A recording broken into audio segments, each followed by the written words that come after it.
One brisk autumn afternoon, the store was buzzing with activity. A group of young men, self-proclaimed influencers with backward caps and expensive sneakers, hovered near the counter, laughing at something on their phones.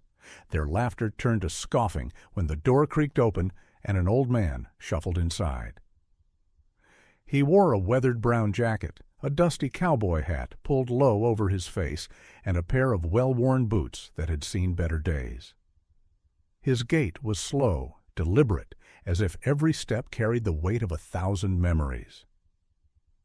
"Well, would you look at this? Old-timer just walked straight out of a spaghetti western." One of the young men snickered, nudging his friend. The others laughed. The old man didn't acknowledge them.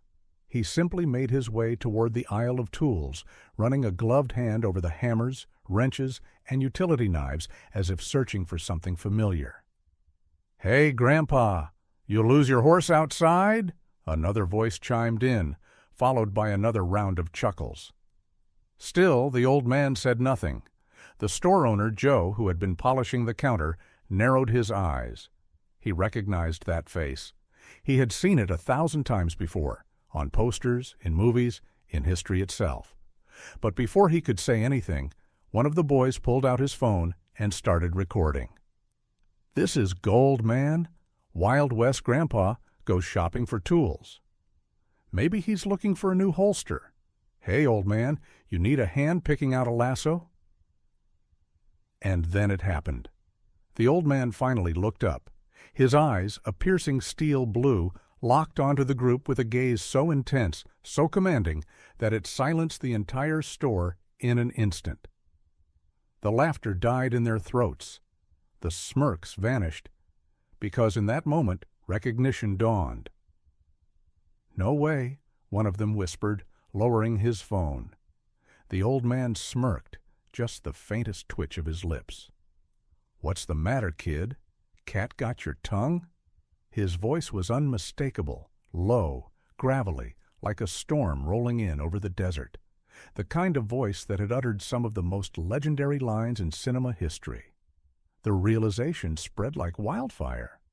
Oh my God, that's Clint Eastwood. The store fell into stunned silence. The young men, who had been so quick to mock, now stood frozen, their bravado stripped away.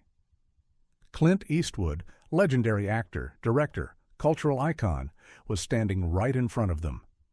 And they had been laughing at him.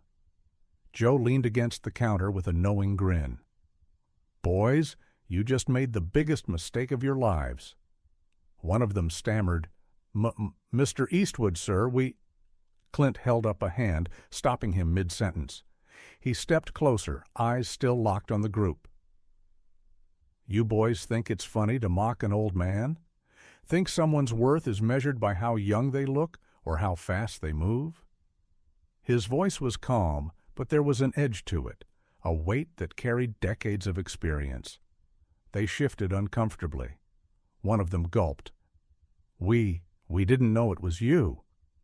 "That's the problem," Clint said. "You shouldn't have to know someone's name to treat them with respect."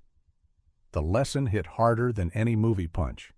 The group muttered apologies, shuffling their feet. One of them even put his phone away, ashamed.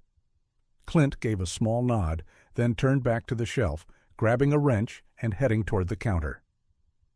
Joe rang him up, shaking his head with a chuckle. "You still know how to make an entrance." Clint smirked. "I let my boots do the talking." As he walked toward the door, one of the boys found the courage to speak up. "Mr. Eastwood, we're really sorry. We didn't mean—" Clint paused, looking over his shoulder.